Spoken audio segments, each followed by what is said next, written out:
With us in studio today is RC Caylan. He is the mastermind behind RC Caylan Atelier. And he joins us to talk about the glamour of the fashion runway and the hard work behind the scenes. RC, welcome to Feel Like You Belong.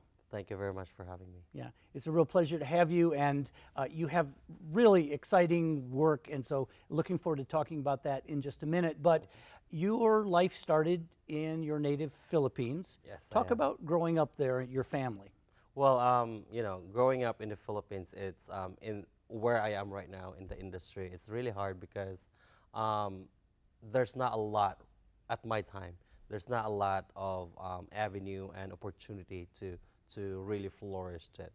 But because of, I was growing up 9 years old, I was growing up in an environment where I can always see every day, like a scissors and something like that, because my grandparents is a seamstress, and also my mom is also a seamstress. So yeah, so I grew up in an environment where, where I started all this passion for fashion. So yeah. And you are the youngest of how many, I am the how many youngest. children? I have another 4 older brothers. Okay. And yeah, so one of them, my eldest, is he's living now in Calgary, in Canada, and the other 3, they're still in the Philippines. Still in the Philippines, okay. Now I'm here. Okay. And so anyone else, as they were growing up, watching your mom and your grandma sewing, did any of them get the idea that, hey, this is a cool career, or were you the first child to do that? Honestly speaking, 9 years old, that's when I started, like getting the inspiration. Like I aspired to be something like, wow, it's a really cool job, I guess, because especially my grandma, she used to make a school teacher uniform.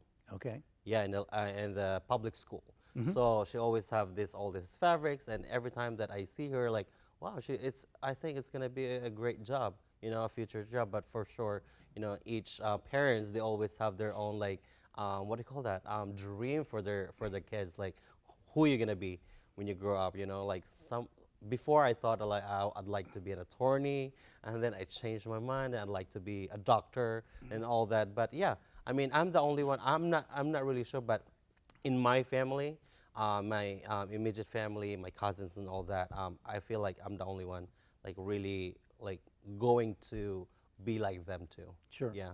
But if you're growing up and surrounded by all of these fabrics and just people, trying things on and cutting things, and actually they're creating something, out of nothing, just a pile of fabric, that have to be really, really inspiring for you. Yeah, it was very inspiring. I mean, 9 years old, something like that you grew up like that every day again, and it's really inspiring. It really motivated me. But the only hindrance that when I was growing up, because originally I'm from Philippines, and Philippines is very known as a Catholic country. So being in my community in LGBTQ, and it was hard for me. It's hard to come out, like what is really exactly what I'm trying to do and what I love to do, what is my passion in life. So it was hard for me growing up, like knowing the fact that I feel in love of whatever my grandparents and my mother doing, like being a seamstress, like I love doing it. But I can remember vividly that, when I was like growing up in elementary days, like in the back of my notebook, like your notes, I'm always sketching. And always my teacher like look at me like, what are you doing? You're not like writing notes. Like, what are you doing? She always caught me up, like, you pretend, because again, you pretend that I'm still straight because I'm scared. Sure. And I don't want to be like exposed and being like bullied and all that. So yeah. Sure. So it was a tough one, but I went through to it, and after that, then you go to high school and all that, but still it was diminished a little bit from my inspiration into the fashion world. And then, because you're still portraying yourself that you are not the real you, and that was hard. That was tough. So, and were yeah. there no male role models in fashion, in design, in sewing? Nobody that you could see. It was mostly these 2 women in your life. Correct, yeah. Who were your role models. Right, yeah. So, I mean, in the fashion industry, it doesn't really matter if you're straight or not, or binary, whatever is your gender is, I think it's just because of that I have fear of like becoming like being bullied, because in the school, like if you're in that category in the community, Yeah. they will just like so generalize that you're not welcome in the society, I guess. So that was my fear. So I was holding myself, like I was in a closet for after maybe starting college. That's when I starting to really have that courage to like let go of it, and hey, this is me. If you can't accept me, then well, it's not my loss, it's yours. So yeah, I mean, it was tough, but I mean, again, in the industry, it's I mean, in my journey, yeah, I mean, it was great that I have that experience and gain a little bit of knowledge. So yeah. And in your early adulthood, you had some friends come to you saying, hey, there's this great opportunity to see the world. It's called working on cruise ships. Correct. Yeah, that was fun. Tell us about that. Yeah, so that was fun. I mean, like I have a lot of friends, and most of my friends, my close friends, two of them actually applied for a cruise ship, and it was tough. So I don't know about hair. I mean, way back in high school, I used to choreograph. Like that's where I find something that I can earn money. So I choreograph dance like in school activities. Okay. And I was also one of this funny thing, but I'm not sure. I'm proud of it though. But in high school, I was one of the they call it like not school matinee idol, but it's something like school crush, something like that. It's like male pageant in the school. Okay. So I was one of the winner, and then yeah, something like that. So yeah, so my friends, and then growing up, I already like was in the environment of the community in the LGBTQ, doing makeup, hairstyle. I always like fascinate me, like what if like one day I really like went out there and like long my hair, like make my hair longer and like feminine look, because it's very very it's a very not common thing, but there's a lot of huge partial in our community that most of the part of the LGBTQ, especially for the gays, they are tend to be like they what do you call it, stereotyping. Okay. Like if you're gay, they will tell you like you have to have a long hair, you have to have like something in your breast area that you have to something. It's like it's a weird stereotype, I guess. But maybe a lot of should. You should, yeah, should. correct. Yeah. So it's like we're just like, okay, so maybe for me to belong in the community, I have to have a long hair. So which I did. Yeah, which I did. So yeah, I'm in my friends in the cruise ship. So I said like, well, I'm so jealous. You guys like posting something else. You're in Greece, you're in Spain, you're there. Like, what am I gonna do? Like, I need to go there too. I'm jealous. So I find out the employer. So I found an employer, then I applied, I sent my application, and then I got my interview, and then I got my training. So when I got my training in the Philippines, then I passed, I qualified for the cosmetology, like working in a cruise ship in the spa department. Then after that, you have to go to London for 2 weeks Okay, for training. for training, Okay. for your international certificate, for you to be able to work in the cruise lines, that Okay. you can travel around. Because the you world. need licensing. Correct. Okay. International license. Yeah. Okay, So yeah, that was fun. So that was the beginning of everything. Yeah. Yeah. And clearly, doing design on hair and design on clothing, they're connected because, our bodies don't go anywhere without our hair. And so it's all together anyway. And so that was maybe sort of a precursor to what you do today. But just a quick question about the cruises, because it looks really glamorous, but I'm guessing living there 24/7. I mean, I guess this is the wrong, what do you call that? Like the people like the wrong, what do you call that?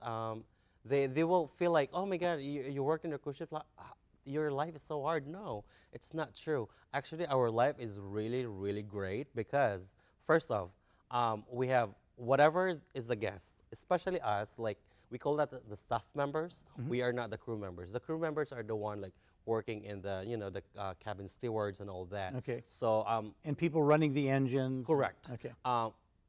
We are the staff people because we are concierge. Okay. So we're not part actual to the cruise lines. Okay. We are concierge, so we have our own employer. So we're paying them. So we are allowed to go around the whole area of the boat. Okay. So for us staff members, so my experience in the cruise ship is really, really great because, you know, we can party.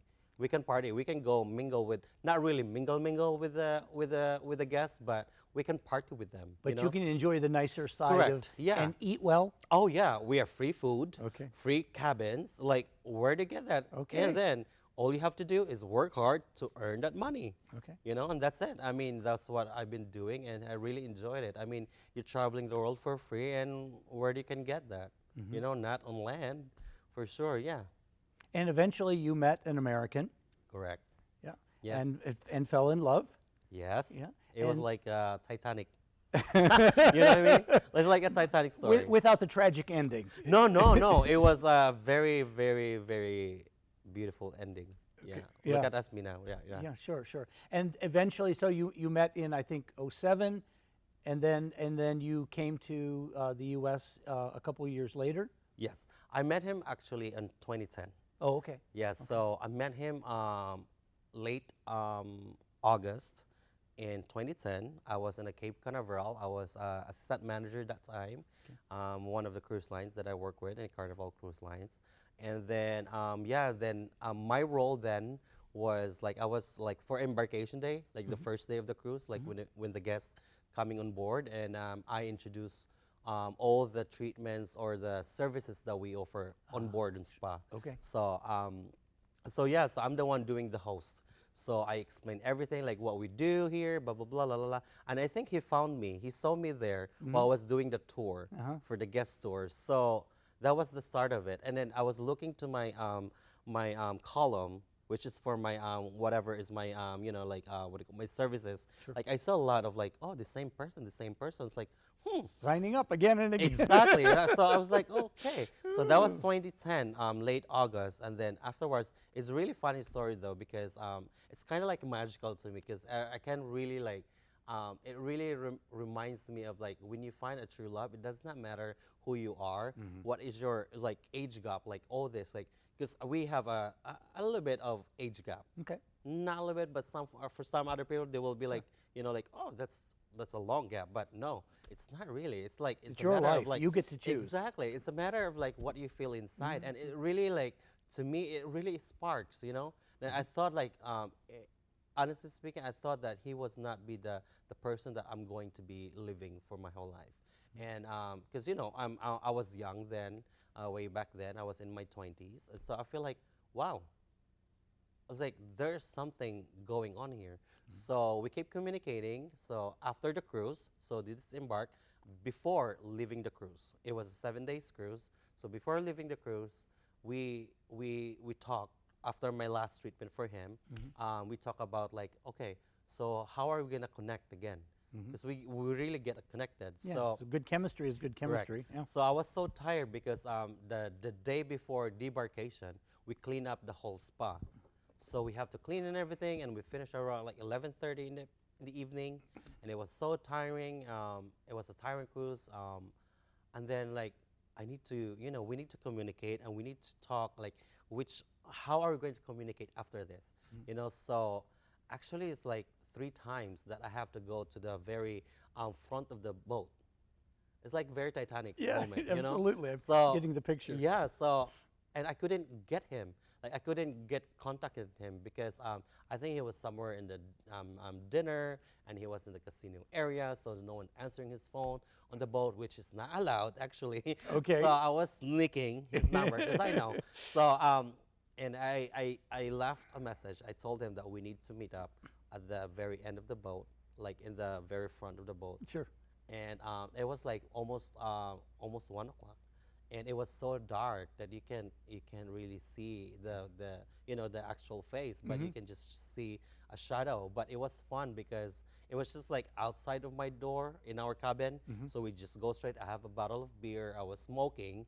Oops, sorry, but I was smoking, but and a bottle of beer because I was so tired. I need to go sleep and Yeah. wake up again the next morning because it's another cruise. But anyway, so to make it short, I thought I was hopeless because I thought I'm not gonna see him anymore. I was very sad, Yeah. and I was emotional. It's like that was it, you know, the last time earlier. So actually, I was about to go back to my room and go to sleep, go to bed, and then he showed up, and we just had embraced each other, and that's what that was the beginning of it. So yeah, Fantastic, fantastic. And then you were married in, we were married because way back in 2014. okay, Because yeah, because it wasn't legal here yet. sure. It was actually legal for about a week, and then they have a little bit of whatever, you know. Yeah. So we went to Chicago to the county, and then we had Fantastic. yeah Yeah. in 2014. Awesome. So we're going to have to wrap up quickly, but I'd like to talk a little bit about RC Caylan Atelier. Well, Talk about what you do and what you design and all of the places you travel. well, I am RC Caylan. I am RC Caylan. I am the creative director and a fashion designer too. RC Caylan Atelier is my own brand, and I am located at downtown Grand Rapids in Monroe Center. So yeah, so I've been doing fashion since 2016, which I established and launched my brand, and it was a tough one, but you know, I am very proud that I feel like I'm the first ever fashion designer that based in Grand Rapids that doing a lot of things outside in a bigger spectrum in a bigger stage outside of the states like New York Fashion Week, LA Fashion Week. I was invited for Rome Fashion Week in Cannes, and I have almost 26 celebrities. I have 26 celebrities right now that worn my designs. So it's a great thing to feel that you know I am a firm believer that you know we really need to have our talents here in West Michigan to keep it here and being proud of it, that we don't have to let this you know talents like great talents like me that going out of our state. You and don't need to go to Chicago or No, Toronto. no. There's things happening right here in Exactly. West Michigan. Yeah. So it's a proud moment for me that I'm actually very proud of it that I'm still here in Grand Rapids and you know thriving, and I strive to be the you know the best of designer, and you know the greatest goal is in my industry as a designer is yeah. So that's why I do to be there and being like you know a known brand. So for our viewers who want to find your work, what's your website? Well, you can go to log on to www.rccaylan.com, rccaylan.com, and then you can follow me in my social media accounts, which is RC Caylan Atelier Official, and both IG and Facebook page. Yeah. Fantastic. Yeah. That's really great. We're going to have to wrap up in just a second here, but the theme of our show is belonging. What is your understanding of belonging? Understanding of belonging is somewhat is you loved. Belonging is somewhat you care. You know, someone that makes you inspired, and yeah, that's for me is belonging. It's belonging of something that you embrace it, like you don't question it because you love it. That's a belonging to me. Yeah, that's how I feel it. Fantastic. We're going to have to leave it here, but I'm so glad you came by Oh, and thank shared you. your story with us. Thank you so much. And thank you for joining us. If you're watching on TV, stay tuned for our following segments on language and culture. If you're watching Feel Like You Belong on the internet, we hope you will share your feedback with us via our website and YouTube channel. And be sure to catch our many other stories about the creative individuals who make these United States a richer place.